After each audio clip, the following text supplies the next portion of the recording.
నమస్తే welcome to mega debate నేను Siraj Jubilee hills ఉప ఎన్నికల ఫలితాలు ఎట్టకేలకు వచ్చేసాయి జూబ్లీ హిల్స్ కి సంబంధించినటువంటి ఎన్నికల ఫలితాల్లో కాంగ్రెస్ పార్టీ అభ్యర్థి నవీన్ యాదవ్ ఆల్మోస్ట్ ఒక 25,000 ఓట్ల మెజార్టీతో గెలుపొందారు ఇప్పటివరకు జూబ్లీ హిల్స్ కి సంబంధించి కన్నీటి రాజకీయం జరిగింది జూబ్లీ హిల్స్ కి సంబంధించి బీసీ కార్డ్ అనేటువంటి ఇష్యూ జరిగింది జూబ్లీ హిల్స్ కి సంబంధించి ముస్లిం కి మంత్రి పదవి అనేటువంటి ఇష్యూ జరిగింది ఒక జూబ్లీ హిల్స్ లోనే కేంద్ర ప్రభుత్వం దగ్గర పథకాల దగ్గర నుంచి కేంద్ర ప్రభుత్వ విధానాల దగ్గర నుంచి రాష్ట్ర ప్రభుత్వ పథకాలు అదే విధంగా బస్తీల్లో బుల్డోజర్లు ఈ మొత్తం జరిగిన తర్వాత ఫైనల్ గా జూబ్లీ హిల్స్ ప్రజలు మాత్రం కాంగ్రెస్ పార్టీకి పట్టం కట్టారు మరోవైపు బీహార్ కి సంబంధించినటువంటి ఇష్యూ కూడా ఫలితాల్లో ఆల్మోస్ట్ అక్కడ అధికారంలో ఉన్నటువంటి నితీష్ కుమార్ ప్రభుత్వానికి మరోసారి ఎన్డీఏ సర్కార్కి అక్కడ పట్టం కట్టడం జరిగింది మొత్తం మీద ఈ ఫలితాలు ఎలా ఉండబోతున్నాయి వచ్చినటువంటి ఫలితాలతో ప్రజలు ఇచ్చినటువంటి ఫలితాలతో ఎలాంటి సంకేతాలు ఉండబోతున్నాయి రాష్ట్రంలో జూబ్లీ హిల్స్ ఉప ఎన్నికను పరిశీలిస్తే ఆల్మోస్ట్ ప్రభుత్వం మీద వ్యతిరేకత లేదు అని భావించాలా ఇప్పటివరకు ప్రభుత్వానికి సంబంధించి ఇది ఒక రెఫరెండం గా పరిగణించాలని ప్రతిపక్షాలు చెప్పినటువంటి నేపథ్యంలో ఒకవేళ అదే కోవలో పరిశీలిస్తే ప్రభుత్వ వ్యతిరేకత లేదా ప్రభుత్వానికి సంబంధించినటువంటి అంశాలు ప్రధానంగా ఎందుకు ప్రస్తావనకు వస్తున్నాయి గత ఎన్నికలతో పోలిస్తే ఈసారి బీజేపీ ఎక్కడి వరకు ఉండేటువంటి ఛాన్సెస్ ఉన్నాయి ఈ నేపథ్యంలో కాంగ్రెస్ బీఆర్ఎస్ పార్టీలకు సంబంధించి వచ్చినటువంటి మెజార్టీలో ఎంతవరకు ఫలితాలు ఉండేటువంటి అవకాశం ఉంది ఇదే అంశానికి సంబంధించి మనం మెగా డిబేట్ ని ప్రారంభిద్దాం నాతో పాటు ప్యానెల్ పార్టిసిపేట్ చేస్తున్నారు డాక్టర్ శివకుమార్ గారు కాంగ్రెస్ పార్టీ నాయకులు అదేవిధంగా తుల ఉమా గారు బీఆర్ఎస్ పార్టీ నాయకురాలు అదేవిధంగా బేతి మహేందర్ రెడ్డి గారు బీజేపీ పార్టీ నాయకులు అదేవిధంగా ప్రొఫెసర్ సుజాత గారు రాజకీయ విశ్లేషకులు అందరికీ నమస్కారం అండి ఎస్ శివకుమార్ గారు మీతోనే నేను ప్రారంభిస్తాను ముందుగా మీకు అభినందనలు కాంగ్రెస్ పార్టీ జూబ్లీ హిల్స్ ఉప ఎన్నికల్లో విజయం సాధించినటువంటి పరిస్థితి ఒకసారి మనం జూబ్లీ హిల్స్ ఇష్యూ డిస్కషన్ చేసిన తర్వాత మరోసారి బీహార్ కి సంబంధించినటువంటి ఇష్యూ డిస్కషన్ చేద్దాం శివకుమార్ గారు ఎలా చూడాలంటారు వారేమో ఇది ఖచ్చితంగా నైతిక విజయం బీఆర్ఎస్ పార్టీదే అంటున్నారు ఇక్కడ విజయాన్ని పరిగణలోకి తీసుకోవాలా నైతిక విజయాన్ని తీసుకోవాలా దేని పరిగణలోకి తీసుకోవాలి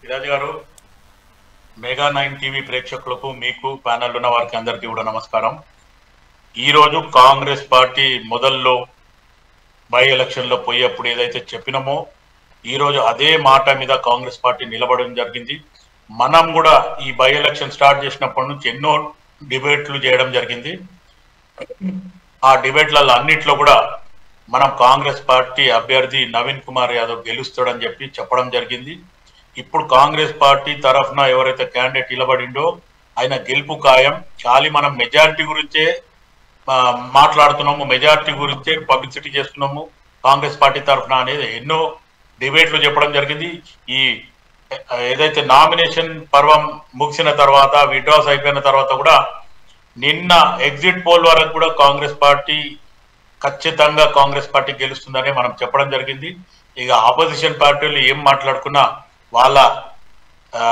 నైతికతకు వదిలేద్దాం and more ever first of all ఇంకోటి ఏంటంటే కేటీఆర్ దుల తీరింది అనే దాని మీద నేను ఖచ్చితంగా చెప్పగలను ఎందుకంటే చాలా పిట్ట కొంచెం కూతగనం అనే రకంగా కేటీఆర్ మాట్లాడడం నో డౌట్ ఎడ్యుకేషన్ ఉంది సౌమ్యుడు లేకపోతే మంచి మాటకారి అనేది రకంగా ఉంది ఎందుకంటే మాటకారి అంటే కేసీఆర్ కేటీఆర్ కవిత మాటల దిట్ట మొత్తానికి మాయ మాటలు చెప్పుట్లా నంబర్ 1 కేసీఆర్ గారు నిజంగా కూడా మొదటి నుంచి మనం అదే చెప్పినాం కారు షెడ్యూల్ ఉంది కేసీఆర్ ఫామ్ హౌస్ ఉన్నాడు బస్ ఇదే కేసీఆర్ వస్తాడు అంటే కూడా మనం చెప్పడం జరిగింది కేసీఆర్ రాడు ఒక అసెంబ్లీలోకి వచ్చి అటెండెన్స్ తీసుకొని నేను ఒక ఆపోజిషన్ లీడర్ అనుకోను లేకపోతే నా ఎమ్మెల్యే నేను ఉన్నాను అనే రకంగానే ఆయన సైన్ పెట్టిపోతుండ అనేది కూడా మనం గతంలో చెప్పడం జరిగింది కేసీఆర్ ఆలోచన వేరు ఈరోజు కేటీఆర్ కవిత Harish Rao Congress party poll management ఖచ్చితంగా చేసింది అనుకోవాలి పోల్ మేనేజ్మెంట్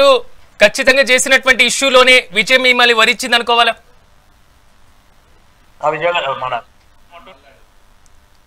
శివకుమార్ గారు నా వాయిస్ వినిపిస్తుందా పోల్ మేనేజ్మెంట్ ని సక్రమంగా చేయడం బట్టే విజయం మిమ్మల్ని వరించింది అనుకోవాలా 101% ఆల్రెడీ పోల్ మేనేజ్మెంట్ కానీ కాంగ్రెస్ పార్టీ కార్యకర్తలు కానీ నాయకులు కానీ మహిళా నాయకులు కానీ గ్రాస్ రూట్ లెవెల్లో కాంగ్రెస్ పార్టీ అభిమానులు అందరు శ్రేణులు మొత్తానికి ఖచ్చితంగా కాంగ్రెస్ పార్టీ విజయానికి ఎవరైతే కష్టపడినరో అందరికీ కూడా పేరు పేరున కృతజ్ఞతలు ముఖ్యంగా ముఖ్యమంత్రి రేవంత్ రెడ్డి గారు కూడా దీన్ని ఎప్పుడైతే కేటీఆర్ ఛాలెంజ్ చేసిన దాన్ని ఛాలెంజ్ తీసుకోవడం జరిగింది ఆ ఛాలెంజ్ ని ఈరోజు నవీన్ ని గెలిపించి ఈరోజు ఆ ఛాలెంజ్ ని కూడా నిలబెట్టుకోవడం జరిగింది ఇప్పుడు కేటీఆర్ ఇంతకుముందు నేను అన్నట్టు ఆయన దుల తిరిగింది. ఎందుకంటే నోటి దుల ఎక్కువ ఉంది కేటీఆర్ కి. ఆ నోటి దుల అనేది ఈ దెబ్బ అనుకుంటే ఇన్ ఫ్యూచర్ కూడా రేపు బీఆర్ఎస్ ఏదైతే కార్ షెడ్యూల్ ఉంది, కేసీఆర్ ఫామ్ హౌస్ ఉన్నట్టే రేపు కేటీఆర్ ఈటీఆర్ కూడా వాళ్ళు చేసిన స్కీమ్లల్లా లేకపోతే మొత్తానికి ఈ కార్ రేస్లో కానీ లేకపోతే ఏమంటారు పబ్బులు క్లబ్బులు గంజాయి విషయంలో కానీ లేకపోతే మిగతా బినామీ పేర్ల మీద పెట్టుకొని ఇచ్చేయడం కానీ ఇవన్నీ కూడా అది ప్రజలకు అర్థమైంది. అందుకే ఈరోజు కాంగ్రెస్ పార్టీని, ఎందుకంటే ప్రజలకు ముందే మేము అధికారంలో రాకముందు 22 నెలల ముందు కూడా మార్పు కావాలి, కాంగ్రెస్ రావాలి అనే నిదానంతోనే మేము ముందుకు వచ్చినాం. ప్రజలు దానికి పట్టం కట్టిండ్రు. ఈ రోజు ముఖ్యమంత్రి రేవంత్ రెడ్డి సైడా లేకపోతే కేటీఆర్ సైడా అంటే రేవంత్ రెడ్డి సైడ్ ఉన్నామనే రకంగా కూడా ప్రజలు ఓటర్లు ఓట్లు వేసి ఈరోజు కాంగ్రెస్ పార్టీ అభ్యర్థి నవీన్ కుమార్ యాదవ్ గెలిపించడం జరిగింది. మహేందర్ గారు నమస్తే అండి. ఎస్ సుజాత గారు, శివకుమార్ గారు, ఇక్కడ కనబడుతున్నటువంటి ఇంకో ఇష్యూ ఏంటంటే పూర్తి స్థాయిలో మహిళలకి అంటే డ్వాక్రా సంఘాలకు సంబంధించిన డబ్బులు పంపిణీ కార్యక్రమం దగ్గర నుంచి చీరల పంపిణీ కార్యక్రమం ఈ మొత్తం కాంగ్రెస్ పార్టీకి కలిసి వచ్చింది. ఇది ప్రతిపక్షాలు చేస్తున్నటువంటి ఆరోపణ, దీంట్లో వాస్తవం లేదంటారా? సిరాజ్ గారు, ఈ రోజు వాళ్ళకు డబ్బులు పంపి గుర్తు వస్తుంది, లేకపోతే చీరలు పంపించడానికి గుర్తు వస్తుంది. గతంలో మీరు హుజూరాబాద్ ఏం చేసిండ్రు, లేకపోతే ఏమంటారు ఇంకొక బై ఎలక్షన్ లో కూడా ఏం చేసిండ్రు మర్చిపోయిన వాళ్ళు. రెండవది అంబులెన్స్ వల్ల మద్యము డబ్బులు వంచిన రోజులు కూడా ఉన్నాయి. అవి మనం కూడా గతంలో చూడటం జరిగింది, మున్గోడు కానీ లేకపోతే హుజూరాబాద్ లో కానీ. ఈరోజు హుజూరాబాద్ లో ఈటెల రాజేందర్ ని పార్టీలకి నిలగొట్టిందనే దాని మీద అక్కడ గెలవడం జరిగింది. అది బీజేపీ ఖాతాలో వేసుకుంటే కూడా కాదు, ఈటెల రాజేందర్ మీద సానుభూతితో గెలిచింది అది. కాకపోతే ఇటు మున్గోడు అంటవా, అక్కడ మున్గోడులో వీళ్ళు ఏం చేసిండ్రు, కేటీఆర్ ఏం చేసిండు, ఆడవాళ్ళందరినంతా ఒక దగ్గర పక్కన పెట్టి వాళ్ళకి లక్ష రూపాయలు ఇస్తామని చెప్పి హామీ ఇచ్చి తర్వాత ఇవ్వకుండా పోయింది. అవన్నీ మనం చూసిన విధానమే. ఈరోజు కాంగ్రెస్ పార్టీ మొదటి నుంచి కూడా అభ్యర్థి విషయంలో కానీ లేకపోతే గెలుపు పరంగానే పోవడం జరిగింది. వీళ్ళు రెఫరెండం అనో లేకపోతే ఇంకేదో చెప్పిండ్రు, అవి ఏవి కూడా పనించలేదు ఖచ్చితంగా. ఇంకోటి ఏంటంటే మాగంటి గోపీనాథ్ వెనకాల కేటీఆర్ ఉండి మొత్తానికి జూబ్లీహిల్స్ లో ఏదైతే భూములని కబ్జా చేసి బినామీల పేర్ల మీద పెట్టిండ్రు, తర్వాత మాగంటి గోపీనాథ్ ఏదైతే చనిపోయిండు అని 3 రోజుల కింద చనిపోయిండు అది ఇది అని చెప్పి కూడా వాళ్ళ మదరు వాళ్ళ ఫస్ట్ వైఫ్ కొడుకు చాలా ఓపెన్ గా చెప్పడం జరిగింది. దాంతో పాటు ఈరోజు ఏదైతే జూబ్లీహిల్స్ బై ఎలక్షన్ కి ముందు జూబ్లీహిల్స్ కూడా ఖైరతాబాద్ కాన్స్టిట్యున్సీ ఉండే మా పి జనార్దన్ రెడ్డి గారు ఎవరైతే ఉండేనో ఆయన చేసిన అభివృద్ధి ఈరోజు ఇన్ని స్లమ్స్ కూడా డెవలప్ చేసింది. గతంలో 1978 నుంచి బీజేఆర్ గారు ఆ నియోజకవర్గంతోనే ఉన్నాడు. తర్వాత ఆయన కాలక్రమేణా ఆయన మరణించిన తర్వాత ఈరోజు 4 కాన్స్టిట్యున్సీలు అయినాయి. ఆ 4 కాన్స్టిట్యున్సీలో జూబ్లీహిల్స్ కూడా ఒకటి అని. ఈరోజు జూబ్లీహిల్స్ లో మటుకు ఎట్టి పరిస్థితుల మాగంటి గోపీనాథ్ చేసిన అభివృద్ధి కంటే పి జనార్దన్ రెడ్డి గారు చేసిన అభివృద్ధి. ఒక్కసారి నేను బీజేపీ వర్షన్ తీసుకొని మళ్ళీ మీ దగ్గరకు వస్తాను. ఎస్ మహేందర్ రెడ్డి గారు నమస్తే అండి. మహేందర్ రెడ్డి గారు, ఈరోజు వచ్చిన ఫలితాలు బీజేపీ ఎక్కడుంది, ఎక్కడ కనబడుతుంది?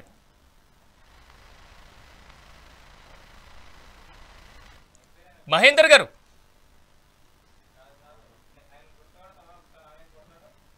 ఎస్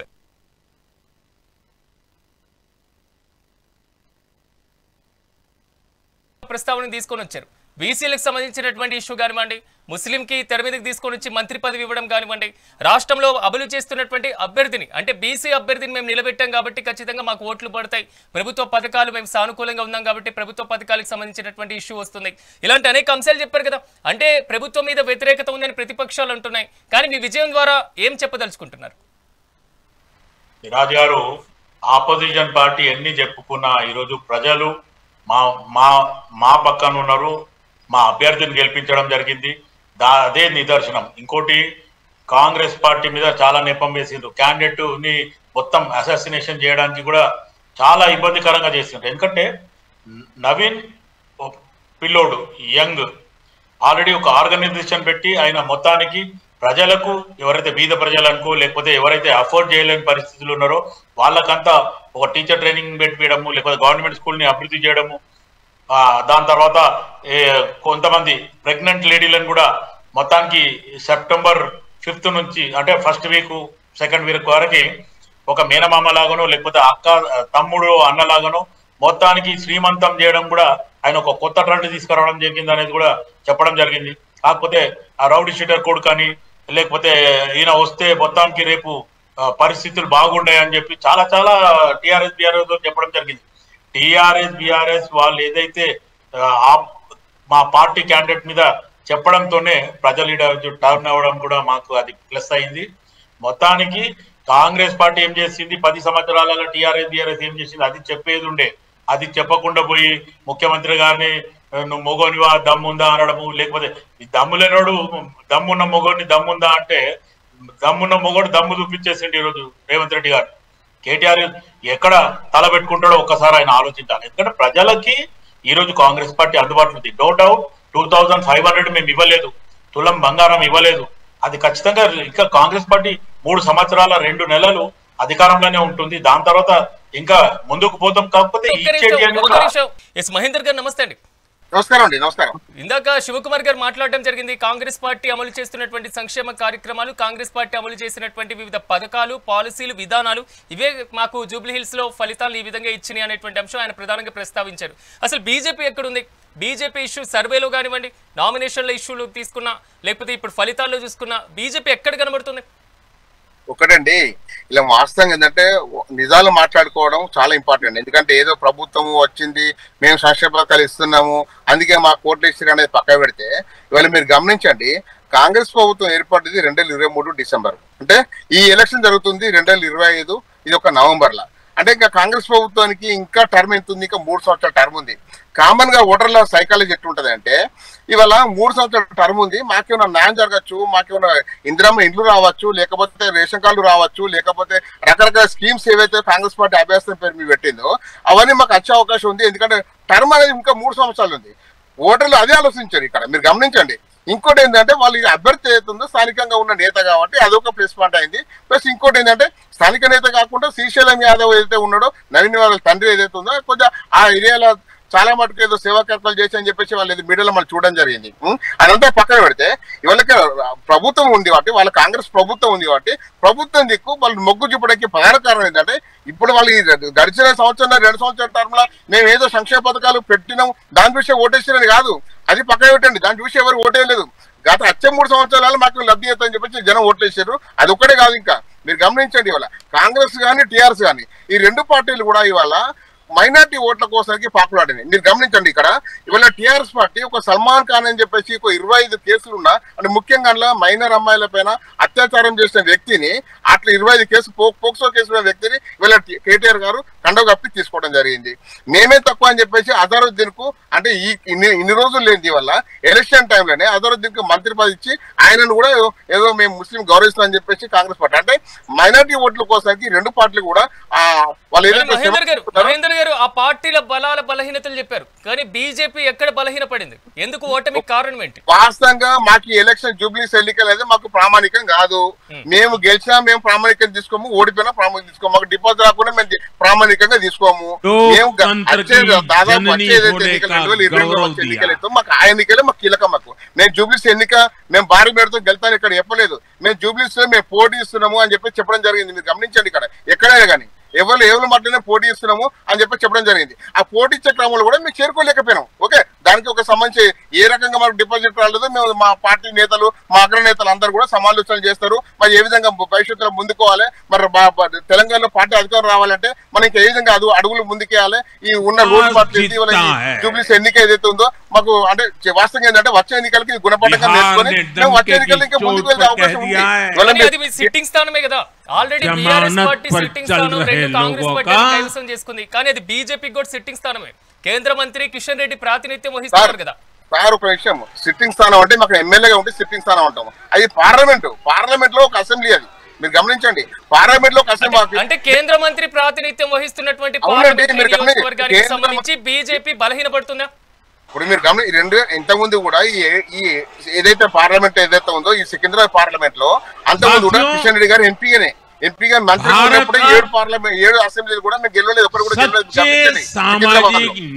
వారు కూడా మినిస్టర్, అంతకుముందు కూడా ఈ రెండోసారి మినిస్టర్ వారు, అప్పుడు వారికి కేంద్ర మంత్రి, అప్పుడు గెలవలేదు, అప్పుడే సిట్టింగ్. అది కూడా నేను ఏమన్నా ఈ విషయాలు ఇక్కడ ఇంపార్టెంట్ కాదు. ఇవాళ ఓకే మేము ఓడిపోవడం జరిగింది, మాకు ఓట్లు రాలేదు, వాస్తవమే, ప్రజలు మా వైపు చూడలేదు, మా నాయకులు మాట్లాడే ఇవాళ ప్రజలు ఆకర్షణ రాలేదు.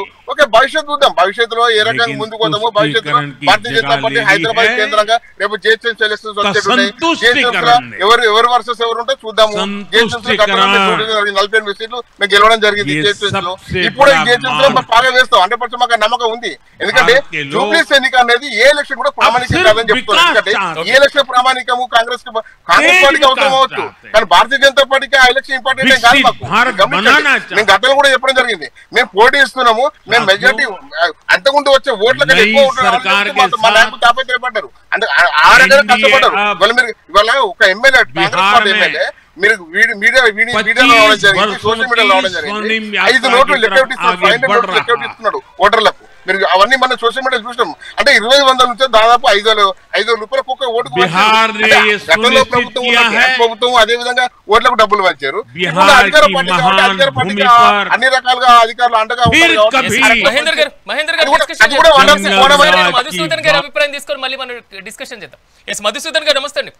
నమస్తే అండి. ఓవరాల్ గా ఫలితాలు అయితే వచ్చేసినాయి, అంటే ఎక్కడ బలం ఎక్కడ బలహీనత, ఏ పార్టీకి ఎక్కడ బెడిసి కొట్టింది అనుకోవాలి?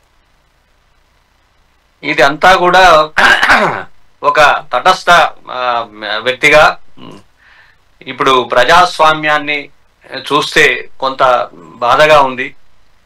నిజానికి పట్టణాల్లో ఎక్కువ అక్షరాస్యత ఉన్న వాళ్ళు, విద్యావంతులు ఉంటారు. దాంట్లో 50% కూడా ఓటింగ్ రాలేదు, 48% ప్లస్ ఓటింగ్ అయింది. ఒక సంతోషకరమైన వార్త ఏమిటి అంటే ఆ 48%లో కూడా ఇప్పుడు గెలిచిన అభ్యర్థి 50%కు దాటిండు. మోర్ దాన్ 50% ఓట్లతోనే అతను ఎన్నికయ్యిండు. అదొకటి కొంచెం సంతోషం. నిజానికి ప్రజాస్వామ్య విలువలు అన్నీ కూడా కొంత పలుచబడము, ఇప్పుడు సిద్ధాంతాలు పార్టీలు అనేది లేకుండా ఇప్పుడు ఇవాళ నాకేమిటి అన్న స్థాయికి ఓటర్ రావటం అనేది, అట్లా దిగజార్చడం అనేది, రాజకీయ పార్టీలు అలా దిగజార్చడం. ఇప్పుడు పోల్ మేనేజ్మెంట్ ఎవరు బాగా చేస్తే వాళ్ళు గెలిచే స్థాయిలోకి వచ్చేసింది. ఇప్పుడు పార్టీలు పట్టుకొని జెండాలు పట్టుకొని ఓటర్లు లేరు. పోల్ మేనేజ్మెంట్ లో ఎవరు ఎక్కువ ఆకర్షిస్తే వాళ్ళ వైపు ఓటర్ తిరుగుతున్నారు. ఇప్పుడు ప్రభుత్వము కాంగ్రెస్ది కాబట్టి కొంత అడ్వాంటేజ్ వాళ్ళకు ఉంది.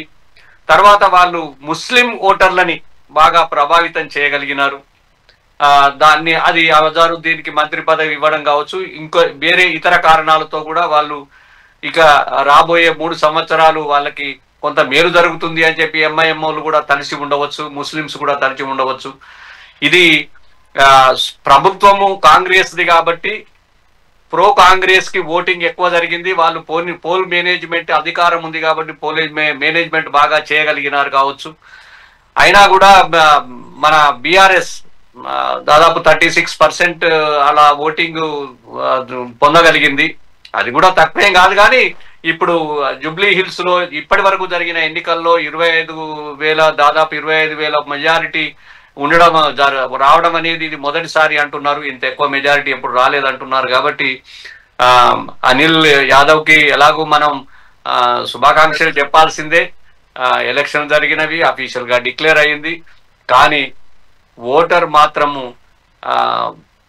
విలువలు సిద్ధాంతాలు అన్ని మర్చిపోయి వ్యక్తులను కూడా చూడకుండా పార్టీలను కూడా చూడకుండా ఓటింగ్ సరళి ఇలా ఉండడం అనేది మాత్రము రాబోయే రోజులలో ఒక ప్రమాద హెచ్చరిక ఉన్నది. ఇప్పుడు మన బీజేపీ పోయినసారి కంటే ఇప్పుడు దాదాపు 5-6% తక్కువ ఓటింగ్ అయింది. అది 8.8% ఓటర్స్ మాత్రమే వారు ఆకర్షించగలిగినారు అని మనకు గణాంకాలు చెప్తున్నాయి. అందుకనే మనం 8.8% అయింది కాబట్టి అది డిపాజిట్ కూడా కోల్పోయింది అని చెప్పి మనం వింటున్నాము. ఇవేవి రాబోయే 3 సంవత్సరాల తర్వాత జరిగే ఎన్నికలకు ఇవేవి ప్రామాణికం కాదు. అప్పుడు ఉన్న స్థానిక ఓటర్ల యొక్క నాడి డిఫరెంట్ గా ఉంటుంది. చెప్పినట్టుగా ఆల్మోస్ట్ 50% కూడా పోలింగ్ నమోదైనటువంటి సిచ్యువేషన్ ఉంది. 48%. అంటే ఇంకా ఓటింగ్ శాతం పెరిగితే ఇంకా ఏ విధంగా ఉండేటువంటిదో. ఓటింగ్ శాతం ఇప్పుడు నమోదైన ఇప్పుడు వచ్చినటువంటి ఫలితాల్లో ఒకటి ప్రతిపక్షాలు ముందే చెప్పడం జరిగింది ఇది రెఫరెండం అనేసి. అంటే ఈ ఫలితాలను ఇప్పుడు రెఫరెండంగా భావించాల్సినటువంటి అవసరం లేదా? ఇది రెఫరెండం కాదండి, ఇది ఒక చిన్న అసెంబ్లీ సెగ్మెంట్ ఎలక్షన్. ఇది రెఫరెండం కాదు. రేపు మళ్ళీ ఇంకొక ఎలక్షన్ జరిగితే ఇదే రిపీట్ అవుతుంది అని చెప్పడానికి వీల్లేదు. ఇది రెఫరెండం కానే కాదు. ఇది కాంగ్రెస్ వాళ్ళు కాలర్ ఎగరేయాల్సిన పని లేదు, బీఆర్ఎస్ వాళ్ళు నీరసపడాల్సిన పని లేదు, బీజేపీ వాళ్ళు బాధపడవలసిన పని లేదు. ఇది ప్రతి ఎలక్షన్ కి ఒక్కొక్క రకంగా ఓటర్ నాడి ఉంటుంది. అందుకని ఇది రెఫరెండం కాదు. దాంతో కాంగ్రెస్ ఇక రాబోయే ఎలక్షన్లలో కూడా కాంగ్రెస్ గెలుస్తుంది అనుకోవటం అనేది వాళ్ళ ఓవర్ కాన్ఫిడెన్స్ కిందకే వస్తుంది అని నా అభిప్రాయం. అది అలా అనుకోవడం అయితే కరెక్ట్ కాదేమో అని నా అభిప్రాయం. ఎస్ మహేందర్ గారు, ఓవరాల్ గా 2-3 అంటే ఆల్రెడీ రిగ్గింగ్ జరిగింది, డబ్బుల పంపకాలు జరిగినాయి, ఇలాంటి అంశాలు కూడా ప్రస్తావించడం జరిగింది. ఈ నేపథ్యంలో ఒక 2000-3000 ఓట్ల మెజార్టీ వస్తే కొంతవరకు అలాంటి పాత్ర ఉండొచ్చు, రిగ్గింగ్ అనేటువంటి అంశం అనుకోవచ్చు. కానీ దాదాపు ఒక 25,000 ఓట్లు ఉన్నటువంటి పరిస్థితి కనబడుతుంది మెజార్టీ. సో రిగ్గింగ్ కి అవకాశం ఎక్కడుందంటారు? నేను ఒక విషయం తండ్రి, రిగ్గింగ్ అని చెప్పేసి ఆరోపణ చేయట్లేదు, ఏ రకంగా ఆరోపణ చేయట్లేదు.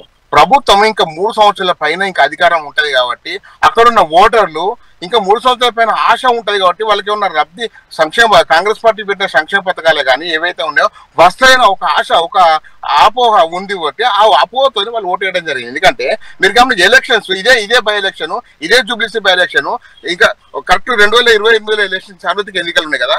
అందుకనే బిఫోర్ 6 నెలలు 1 ఇయర్ ముందు ఉంటే ఎలక్షన్ పోలింగ్ రాదు. ఎందుకంటే ఆల్రెడీ 4 years టర్మ్ అయిపోతాయి కాబట్టి గవర్నమెంట్ చూస్తారు కాబట్టి అప్పుడు ఓటేరు. ఇంకా ఇక్కడ ఏంటంటే టర్మ్ ఎక్కువ, ఇక్కడ టర్మ్ ఎక్కువ ఉండేట్లో కామన్ గా ఓటర్కి ఆలోచన ఉంటుంది, ఏమైనా రాకపోతుందా. ఇప్పుడు 2,500 రూపాయలు మహిళలకు ఇస్తా అన్నారు, ఇయ్యలేదు. అదే విధంగా చాలా ఇప్పుడు 4,000 రూపాయలు అసలు పెన్షన్ పెంచుతా అన్నారు, పెంచలేదు. అంటే గవర్నమెంట్ తమను పెంచే అవకాశం ఉండవచ్చు అని చెప్పి కాంగ్రెస్ కు ఓటు వేయడం జరిగింది. అంతే తప్పించి ఇక్కడ నవీన్ యాదవ్ కూడా ఏంటంటే గతంలో ఎంఏ పార్టీతో కూడా పోటీ చేయడం జరిగింది కుక్కడపల్లి. అంటే ఆయన ఎంఏ పార్టీ నుంచి పోటీ చేయడం జరిగింది. అంటే ఎంఏ పార్టీ కూడా ఇండైరెక్ట్ గా సపోర్ట్ చేసింది. అంటే మైనార్టీ ఓట్లు ఏదైతే ఉందో ఇవాళ కాంగ్రెస్ పార్టీకి మెజార్టీగా ఓటాయి. ఇక్కడ టీఆర్ఎస్ పార్టీకి తక్కువ పడ్డాయి, 70% కాంగ్రెస్ పార్టీకి పడ్డాయి. దానివల్ల ఇవాళ ఇక్కడ వాళ్ళు 25,000 మేరతో గెలవడం జరిగింది. అంటే ఇదే ప్రతిసారి జరుగుతుందని చెప్పేసి అనుకోవడం కూడా చాలా తప్పు ఇవాళ. ఎందుకంటే ఇవాళ నవీన్ యాదవ్ తండ్రి ఇవాళ ఇప్పుడు మీరు గమనించి ఒక వీడియోలు చూడడం జరిగింది. సీనియర్ యాక్టర్ సుమన్ ఇవాళ నవీన్ యాదవ్ కు అనుకూలంగా ప్రచారం చేయడానికి వచ్చిండు. అక్కడ ఒక రిపోర్టర్ అడుగుతాడు, మరి శ్రీశైలం యాదవ్ గారు పెద్ద రౌడీ షీటర్ కదా, మీరు ఆయనకి ఎందుకు సపోర్ట్ చేయడానికి వస్తారని చెప్పేసి. అంటే ఆయన ఏమంటే రౌడీ షీటర్ కావచ్చు, అప్పుడు నేను కొత్తగా ఫీల్డ్కి చెన్నై నుంచి హైదరాబాద్ వచ్చినప్పుడు నన్ను ఆదుకున్నాడు కాబట్టి నాకు ఆ స్నేహితం ఉంది కాబట్టి నేను వాళ్ళ కొడుకు సపోర్ట్ చేయడానికి వచ్చా అన్నాడు. ఇదే క్వశ్చన్ మళ్ళీ మీరు రౌడీ షీటర్ కదా, మరి మీకు ఎట్లా ఓటేస్తారని చెప్పేసి రిపోర్ట్ అడిగితే ఆయన ఏమన్నాడు చెప్పండి, అవును నేను రౌడీ షీటర్ అని అడ్మిట్ అండి, నేను రౌడీ షీటరే, కానీ నేను రౌడీ షీటర్ మాత్రం నేను జనానికి పనిచేస్తానని అని చెప్పడం జరిగింది. అంటే అక్కడ పబ్లిక్ ఏదైతే ఉందో సినీ కార్మికులు కానీ ఇతర పేద వర్గాలు ఎవరైతే ఉన్నారో శ్రీశైలం యాదవ్ను బాగా నమ్మిర్రు.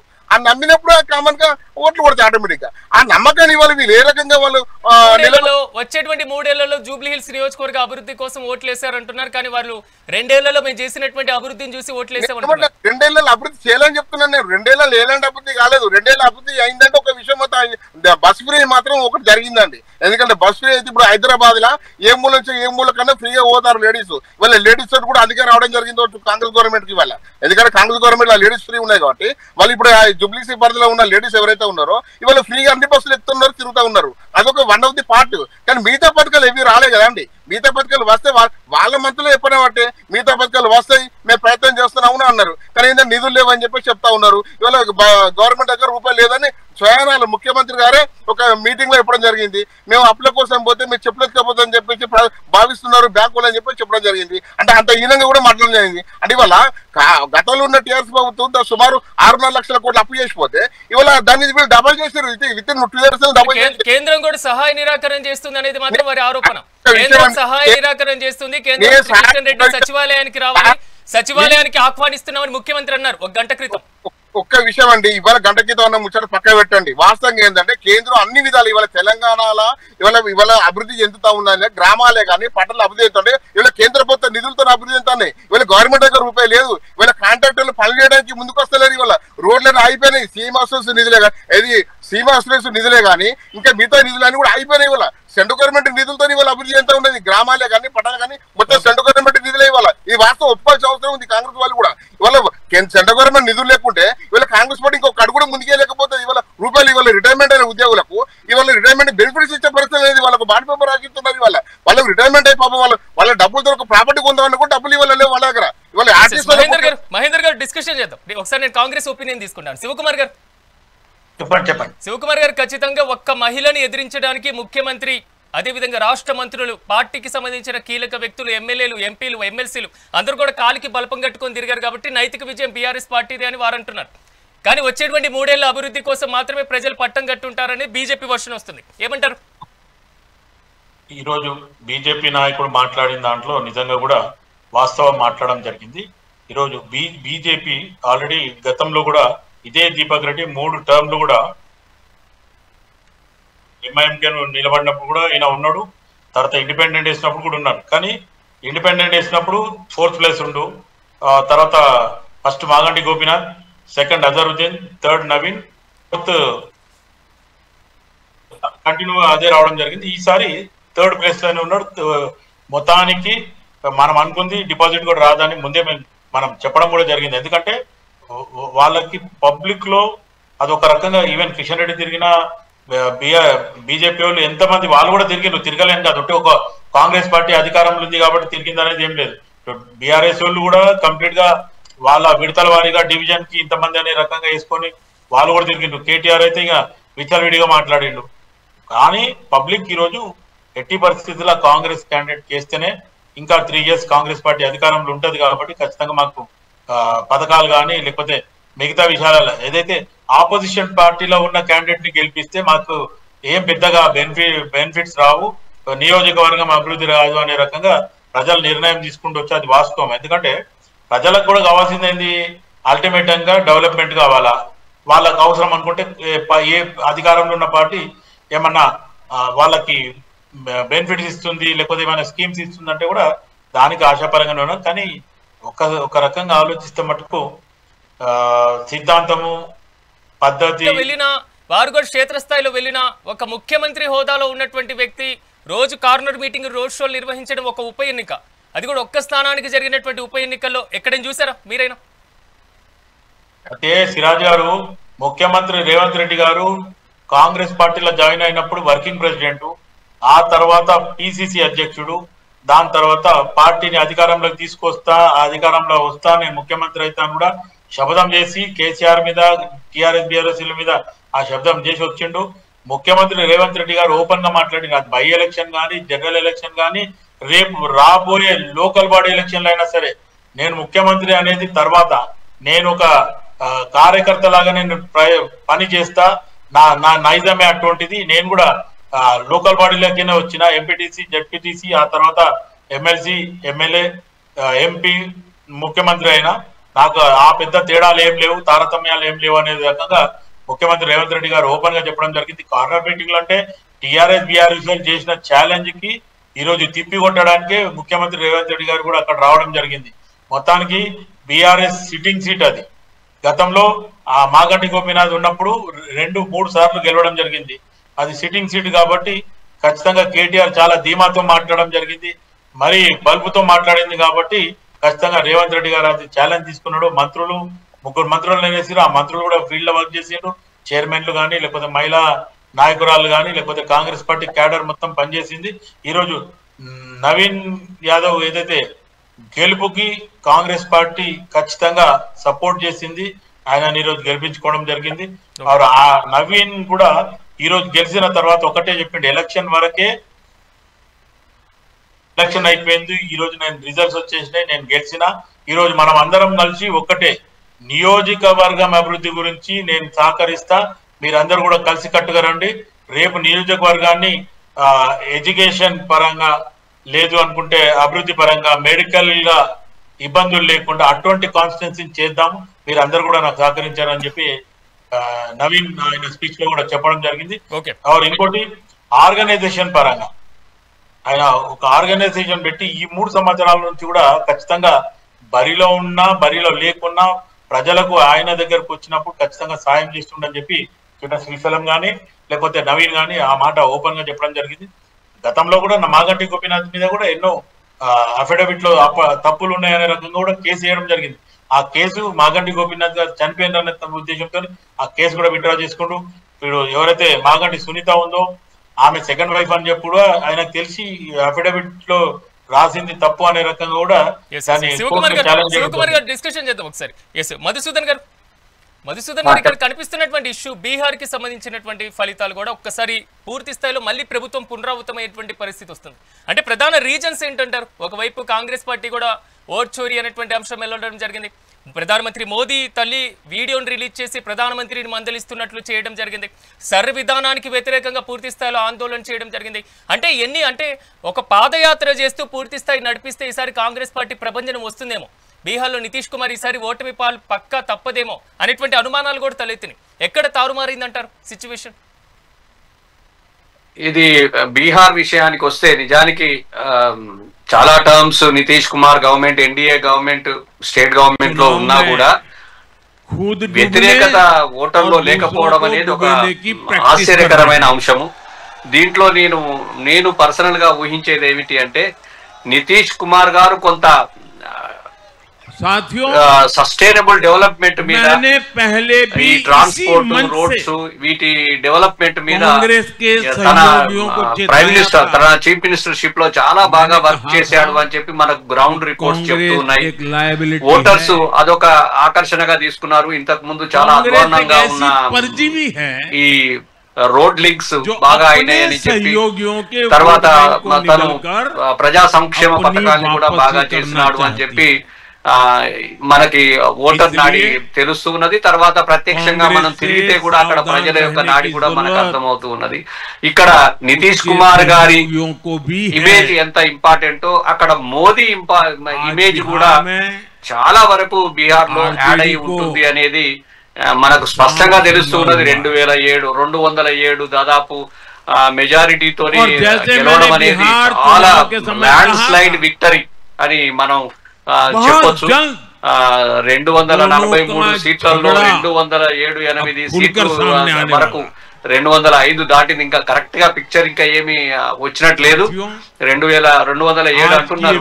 అన్ని సీట్లు గెలవడం అనేది మాత్రము ఇది అవుట్ రైట్ గా 64 దాదాపు 64 సీట్లు నిలబడ్డ కాంగ్రెస్ 2-3 సీట్లకు మాత్రమే గెలవడం అనేది మాత్రము ఇది రాహుల్ గాంధీ అపజయంగానే చెప్పుకోవాలి. ఆయన ఓట్ చోరీ అని చెప్పి చాలా ఎక్కువ హైప్ ఇచ్చి సెంట్రల్ గవర్నమెంట్ ని బ్లేమ్ చేయడానికి బాగా ప్రయత్నం చేస్తున్నారు. దాన్ని ఓటర్లు ఎవరు నమ్మినట్టుగా లేదు, మనకు స్పష్టం అవుతూ ఉన్నది 100%. ఆ స్లోగన్ ని ఇక రాహుల్ గాంధీ మర్చిపోతే బాగుంటుంది. అతను సెంట్రల్ గవర్నమెంట్ తో పాటు ఎలక్షన్ కమిషన్ కూడా బాగా బ్లేమ్ చేయడానికి చేసుకున్నారు. నిజానికి ఎలక్షన్ కమిషన్ లో అంత బ్లండర్స్ వాళ్ళు చేయరు, అది జరగదు. కానీ రాహుల్ గాంధీ గారు తీసుకున్న టాక్టిక్స్ ఇక్కడ పనిచేయలేదు అని చెప్పి మనకు అర్థం అవుతున్నది. ముఖ్యంగా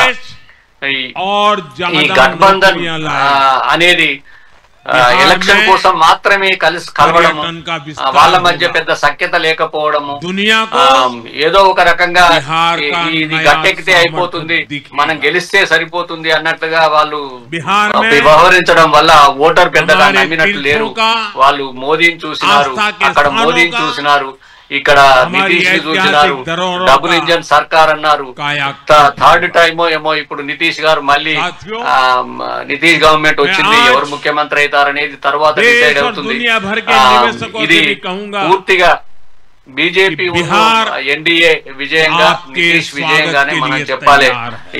ఇన్ని సంవత్సరాలు ఒక గవర్నమెంట్ నిలబడి మళ్ళీ తిరిగి ల్యాండ్ స్లైడ్ విక్టరీ అనేది రావటం అనేది మాత్రం అసాధారణమైన అంశంగానే మనం పేర్కొనాలి.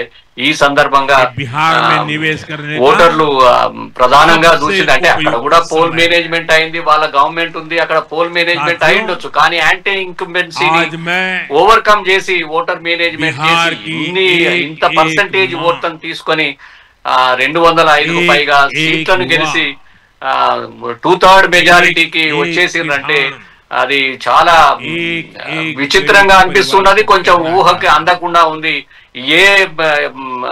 మన రిపోర్ట్స్ కూడా ఎగ్జిట్ పోల్స్ కూడా ఇంత ల్యాండ్ స్లైడ్ విక్టరీని వాళ్ళు చెప్పలేదు. 243, 250, 230 మధ్య వస్తాయి, వాళ్ళే గవర్నమెంట్ ఫామ్ చేస్తారన్నారు. కానీ 130, 140 సీట్లు రావచ్చు అని చెప్పి వాళ్ళు అన్నారు. కానీ 205కు పైగా 200. ఒకసారి మహేందర్ గారి ఒపీనియన్ తీసుకుందాం. మహేందర్ గారు, పూర్తి స్థాయిలో మీకు కూడా అభినందనలు, ఎందుకంటే బీహార్లో పూర్తి స్థాయిలో ప్రభుత్వం ఏర్పాటు దిశగా అడుగులు వేస్తున్నారు. కానీ ఒక దశలో బీజేపీ, జేడీయూ కూడా పోటీ పడినట్లుగా తెలుస్తుంది. ఆ రేంజ్ లో ముందుకు దూసుకువెళ్ళడం జరిగింది.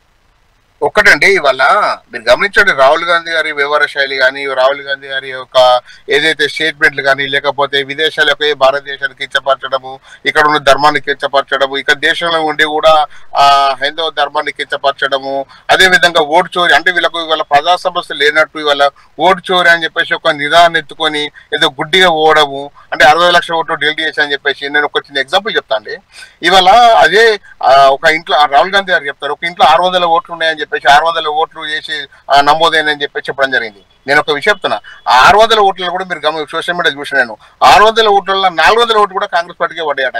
మరి కాంగ్రెస్ పార్టీ ఓటు చోరీ చేసిందా? ఇక్కడ సమాధానం చెప్పాలి రాహుల్ గాంధీ. ఇవాళ ఓటు చోరీ అంటే ఇవాళ క్షేత్రస్థాయిలో ఇవాళ అక్కడ కార్పొరేటర్ కానీ, కౌన్సిలర్ కానీ, సర్పంచ్ కానీ, ఎంపీటీసీ, జెడ్పీటీసీ ఫర్ ఎగ్జాంపుల్ ఉంటారు. ఎక్కడైతే ఓటు చోరీ జరిగిందని రాహుల్ గాంధీ ఆరోపణ చేస్తున్నారు. వాస్తవంగా ఓటు చోరీ చెప్పాల్సింది వల్ల క్షేత్రస్థాయిలో ఉన్న నాయకుడు చెప్పాలి. కాంగ్రెస్ పార్టీకి కింది స్థాయిల కార్యకర్తలు లేరా, కింది స్థాయిల నాయకులు లేరా? వాళ్ళు ఓటు చోరీ జరిగిందని చెప్పి చెప్పాలి. ఇవాళ రాహుల్ గాంధీ ఓటు చోరీ జరిగిందని చెప్పేసి అంటే ఎంత గుడ్డిగా ఉందంటే, ఇవాళ వాస్తవంగా సబ్జెక్ట్ లేదు, రాహుల్ గాంధీ దగ్గర సబ్జెక్ట్ లేదు. ఇవాళ రాహుల్ గాంధీ ఎక్కడికైనా బఫు లెక్క వస్తున్నారు. ఇవాళ రాహుల్ గాంధీ ఒక పప్పు అని చెప్పేసి పేరు పెట్టిన దేశ ప్రజలు. ఇవాళ అంటే చెప్తున్నా, ఒక దేశాన్ని నడపాలంటే ఒక హుందాతనం కావాలి. ఇవాళ రాహుల్ గాంధీ దగ్గర ఒక హుందాతనం ఎక్కడ ఉందండి? ఇవాళ అందుకే బీహార్ ప్రజలు ఏంటంటే కాంగ్రెస్ పార్టీ మట్టి కనిపించారు. ఇవాళ కాంగ్రెస్ పార్టీ మట్టి మహేందర్ గారు ఒకసారి నేను కాంగ్రెస్ ఒపీనియన్ తీసుకుంటాను. ఎస్ శివకుమార్ గారు, ఓవరాల్ గా బీహార్ లో వచ్చినటువంటి ఫలితాల మీద కాంగ్రెస్ సంతృప్తిగా ఉందా? మధుసూదన్ గారు మాట్లాడేది వినడం జరిగింది, మహేందర్ గారు మాట్లాడేది వినడం. ఎందుకంటే 12 సంవత్సరాల నుంచి నరేంద్ర మోదీ గారు అధికారంలో ఉన్నారు. ప్రతి రాష్ట్రంలో నరేంద్ర మోదీ గారు సైలెంట్ గా ఏం చేస్తున్నారు అనేది కూడా మనకు తెలుసు. రెండోది, ఇటు బీహార్లో నితీష్ కుమార్ ఎవరైతే కాంగ్రెస్ పార్టీతో ఉన్నప్పుడు కూడా ముఖ్యమంత్రి ఉండే, తర్వాత మళ్ళీ బీజేపీ సైడ్ పోయినాక ఇప్పుడు 2 సార్లు ముఖ్యమంత్రి, ఇప్పుడు గతంలో ప్లస్ ఇప్పుడు కూడా. ఆ రకంగా ఆలోచిస్తే మొత్తానికి ఏదైతే ఓట్ చోరీ విషయంలో మటుకు రాహుల్ గాంధీ గారు ఎక్కడ కూడా తప్పు చెప్పింది ఏం లేదు. పవర్ పాయింట్ ప్రెజెంటేషన్ లా మక్కి చూపించడం జరిగింది. కానీ ఈ రోజు అక్కడ పోల్ మేనేజ్మెంట్ 2 ముఖ్య సిట్టింగ్ సీఎం ప్లస్ ప్రధానమంత్రి మొత్తానికి వీళ్ళ కంట్రోల్ కనసాగలను జరిగింది. ఇంత విజయం అంటే 1 సైడెడ్ గా జరిగింది అనేది మనం చూస్తే మటుకు సంథింగ్ ఏమైంది అనేది మళ్ళీ చూద్దాం, ఎందుకంటే రివ్యూలో తెలుస్తుంది. ఇప్పుడు నితీష్ కుమార్ గారి సంగతి మనకు తెలుసు.